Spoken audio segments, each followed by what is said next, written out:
If you strip away the jutsu, the bloodlines, and the power scaling, the Naruto world isn't a fantasy about ninjas, it's a political system. A system built on layered authority, outsourced violence, and controlled instability. And once you view the shinobi world through that lens, one thing becomes clear very quickly. The 5 Kage system was never designed to create peace. It was designed to manage conflict in a way that protected nations, empowered elites, and sacrificed everyone else. To understand this, you first have to understand how power actually works in Naruto, because the Kage are not the top of the hierarchy. Above every hidden village sits a Daimyo, the feudal lord of each nation. The Fire Daimyo rules the land of fire. The Wind Daimyo rules the land of wind. These are not shinobi. They don't fight. They control land, money, and legitimacy. The hidden villages exist to serve them. The Hokage answers to the Fire Daimyo the same way a modern military answers to a civilian government, at least on paper. This immediately reframes everything. The villages are not sovereign states. They are military institutions contracted by nations. Their job is not peacekeeping, it's defense, intelligence, and force projection. When a daimyo needs leverage, they hire shinobi. When borders are threatened, shinobi move. When economic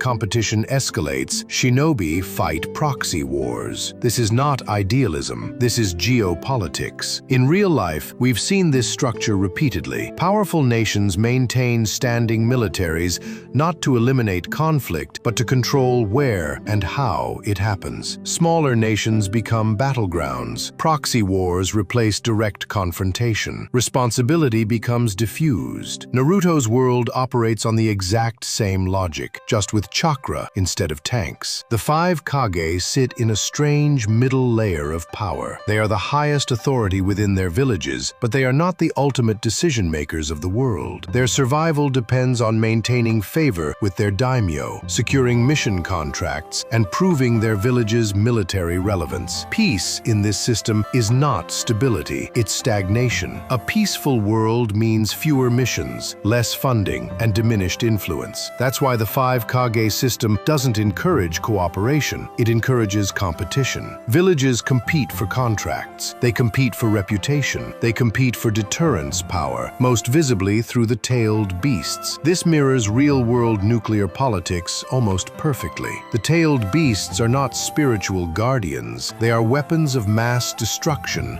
assigned to villages to maintain balance through fear. But here's the crucial part most fans miss. This balance only applies to the major villages. Hidden leaf, hidden sand, hidden cloud, hidden stone, hidden mist. Everyone else exists below the table. Smaller villages like the hidden rain, hidden grass, hidden waterfall, these places are not protected by balance. They are exploited by it. They exist inside the borders of larger nations or between them, often without the military power or political leverage to defend themselves. In real-world terms, these are buffer states, client states, and war zones. The hidden rain is the clearest example. It sits between major powers and becomes a permanent battlefield. Wars pass through it. Shinobi die there. Civilians suffer there. And when the war ends, the major villages leave, but the damage remains. This is exactly how proxy conflicts work in real life. Powerful nations fight indirectly, while smaller regions absorb the consequences. Pain didn't come from nowhere. He came from a village that paid the price for a system it never benefited from. The Akatsuki weren't formed because the world lacked peace talks. They formed because the political structure made peace impossible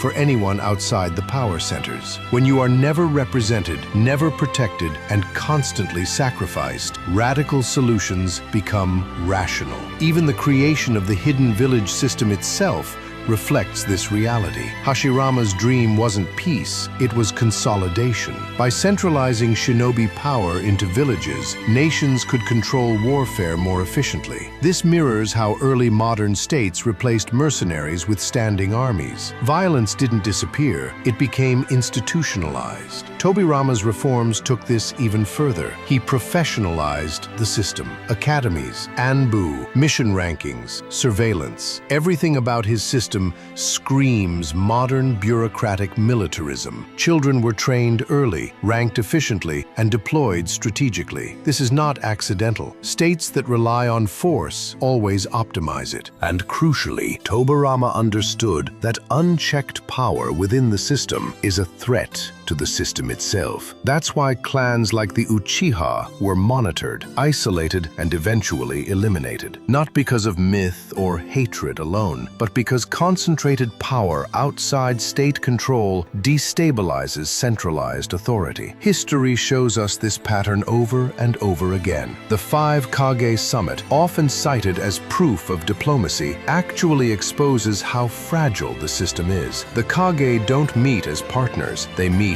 as rivals. No one disarms. No one concedes power. Every alliance is temporary. This is classic balance of power politics, where peace exists only as long as fear is mutual. Naruto's brilliance is that it doesn't pretend this system is secretly noble. It shows us the consequences. Child soldiers, broken veterans, villages erased, entire regions forgotten. The system doesn't fail because villains disrupt it. Villains emerge because the system leaves no other path. Naruto himself represents a break from this logic, not because he becomes Hokage, but because he challenges the assumptions behind the title. He rejects deterrence as morality. He rejects fear as governance. And most importantly, he refuses to treat people or villages as expendable pieces in a geopolitical game. The 5 Kage system didn't collapse because it was evil. It collapsed because it was honest about what it valued: power, stability, and control. Peace was never the goal. Peace was the narrative. And once you see Naruto this way, the story stops being about who wins fights and starts being about whether a world built on managed violence can ever truly change. If you enjoyed this content and want more similar videos,